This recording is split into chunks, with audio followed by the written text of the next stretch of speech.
So what happened to Doreen Virtue? Here's my take on it. When you seek a path will be laid before you. But until you turn the path back to yourself, you never find the doorway. This is a quote from one of my regressions, and it came from the mouth of Jeshua. And to me, it makes perfect sense. You look for something outside of yourself, and you will follow a path. You'll follow that idea into the wilderness until that path can give you no more, until that path runs out. My first experience with Doreen Virtue was an interesting one because I had never heard of her. I knew nothing about her angel cards. I knew nothing about her at all. I had gone to a Whole Life Expo in Fort Lauderdale to meet Nick Bunick. This was prearranged ahead of time by a friend of mine. I went there to actually meet Nick. So while I was waiting for Nick, there was this other speaker there, Doreen Virtue. And I was sitting there waiting to watch her speak. And in the room walks Nick Bunick. And I watch him walk up to the podium. And he introduces Doreen Virtue in a very lovely and genuine way. And I sat there and I listened to Doreen speak. I'll be really honest with you. I can't remember a thing she said. And it's not because she wasn't engaging. Everybody in the room was loving her, was loving what she was saying. It just didn't ring for me that day. It might have been that I was just too excited to meet Nick, because that was why I was there after all. But when I look at Doreen Virtue and I go back to her upbringing, she says her upbringing comes from Christian Science, and Christian Science led her to unity churches. And then later she went into tarot cards, and then she created her angel cards and did her number thing, the 444s and the 1111s, the angel numbers. She went down and she did all these things, and she started teaching classes, and she really went down this whole very New Age dogma sort of experience. And she spoke all of the things of love and caring and you're one with God and all the things that I talk about. And what happened was she admits this in one of her own videos, that she got a little narcissistic about it and got a little ego about it, thinking that she spoke directly for God. And she'd come to a place where she was like, what am I doing? What am I doing? How can this be, right? She ended up hearing this preacher on the radio talking at the precise time when she was having perfect doubt. She was in doubt of all the things she had done. She in doubt of all the things she did. Basically what happened was she had run the path she was on to the end.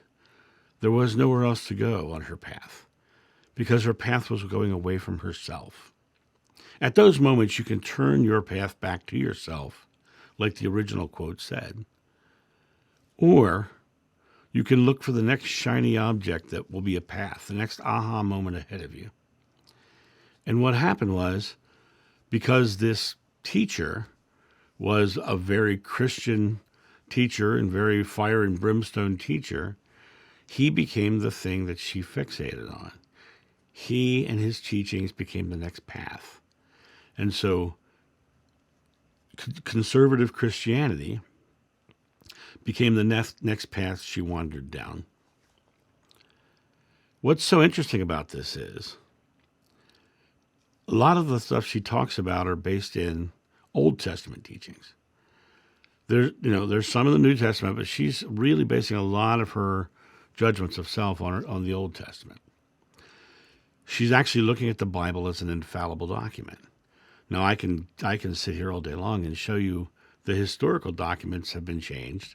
I can show you the original Codex Sinaiticus, which has edits right in it, and original edits from the original text when it was written.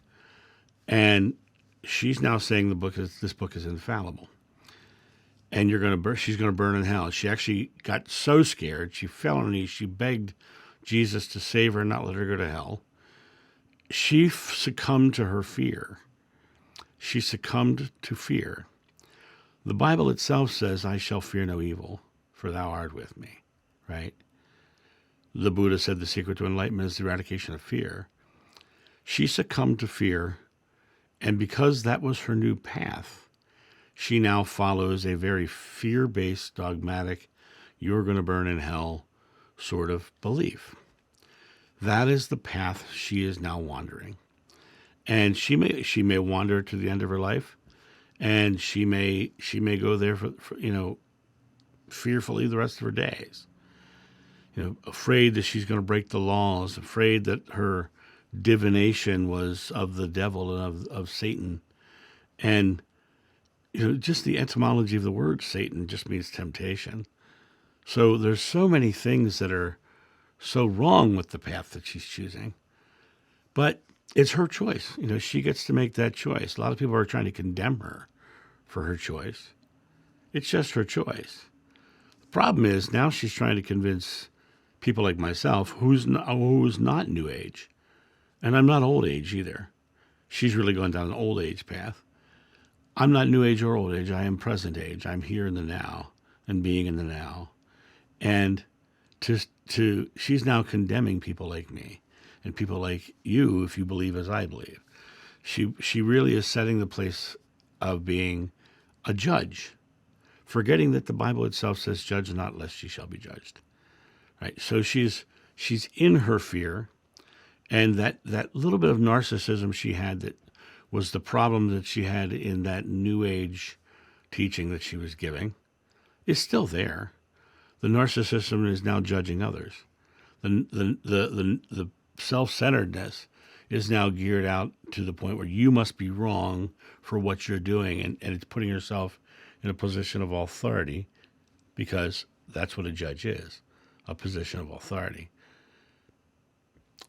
And Joshua said in the Bible, love one another. Judging is not loving. Condemning is not loving. To look at your fellow man in any way than loving is wrong. It's not what was taught. It's not what was left behind. She keeps claiming that it's what she's doing is the teachings of Yeshua, Jesus, and in reality, it's fear-based. And he was without fear, and that was his teachings. He is without fear, right? And when it comes down to that space of where she's going, she has every right to go there. It's her choice, and I can respect her belief and I can respect her going there. I don't respect her judging others. I don't respect her putting herself in a position of authority and using fear-based rhetoric to try to scare people to her version of God. That bothers me. I think that is absolutely antithetical to everything Joshua taught. And I look at her now from the perspective of someone who is really leaning into fear, leaning into that separation from God. God is love. Book of John says so. And no fear can exist in pure love, but everything she's dishing out in her belief now is fear. But once again, it's her choice. She can do that. And it's a matter of us realizing that she's going to wander her path until she decides to let go of old age dogmas and new age dogmas and coming back to the space of just being one with God, being love, being in the space. I feel for her. I totally feel for her. Because in the new age side, she realized that path was going nowhere. Now she's on a path right now that can lead nowhere but fear. Because it's a completely fearful, judgmental, harmful path. Her pastor himself, in one of his sermons I just watched, literally says, you're going to suffer, you're wrong, you're a sinner. He started listing all these things that the Bible says you are. They're all terrible. They're all judgmental. They're all putting you in fear so that you have to follow their religion. The other thing is both of them, her and her preacher, like to quote the Bible, as do I, right? But the parts they quote are all the parts about how wrong you are, and the parts that, the things you're doing are sinful, and the parts you're doing, they're actually speaking the condemnations parts. No, I often say when you read any sacred text, you should put on your love goggles, because if God is love, then the loving parts are from God and the rest of it is from the mind of man. And that's exactly what's happening here. The mind of man in those old age dogmas are scaring people, which is why she dropped on her knees. Which is why she dropped on her knees and said, save me from hell, Jesus. Because she had convinced herself, she believed that she had done sinful and harmful things.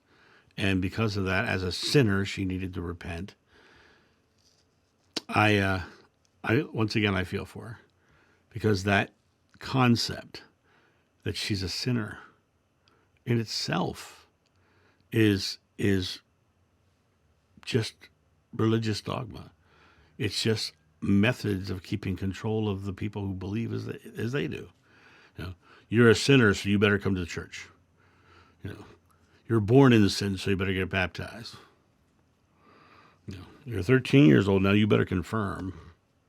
There's a whole list of things to keep people in the faith. 30% of the world is Christian. I've just said this the other day. Half of those aren't practicing. So now you're down to 15%. Of that 15%, I'll bet there's even more that aren't practicing, but I will just stay at the 15%. 15% of the world is judging 85% of the world for them not believing as they do. It sounds pretty out of balance to me. The Dalai Lama said it the best. My religion is simple. My religion is kindness. Be love. Be love. Be God. Be that essence that is God, so that people can experience love. If God is love, then be loving. Go out and live a loving life. You don't need a ritual, a modality, a technique, a method. You don't need laws from a 2,000-year-old patriarchal culture. You don't need any of those things. You just need you and your relationship with the source, you and your relationship with God. And right now, she is looking at avoiding a fearful future. I don't want to go to hell, so I'm going to hold this manual that says I have to do these things and I won't go to hell. So it really comes down to that idea of, are you living love or are you living fear? And the dogmas, the rituals, are just pathways into the wilderness. It's until you come back to you in the present, choosing to release your fear and be loving. That's really the key to everything I teach. It's just be loving. When you hear people talking about fearful things or trying to spread fearful things, then you just love them. And sometimes the most loving thing you can do is point out the fearful things and say, okay, I don't believe that. I just love. And a lot of times in those situations, those people will get angry and they'll get mad because you're not believing as they do, and they'll run off and they'll do those sorts of things. That's okay. That's their choice. Just like I'm saying about Doreen, that's their choice to run off and go be fearful. We're all here to create, and you can create fearfully, you can create lovingly. I can tell you that in my personal belief, I have come to a space where I am joyful and I laugh every day. And I smile at everybody I meet. I hold doors for people. I just love them. You know what happens? They love me in return. They laugh, we joke, we smile, we converse. We have a beautiful experience together. I never once try to scare them into hell or scare them away from hell or try to use any sort of fear-based dogmatic rituals or dogmatic beliefs to say you have to believe as I do.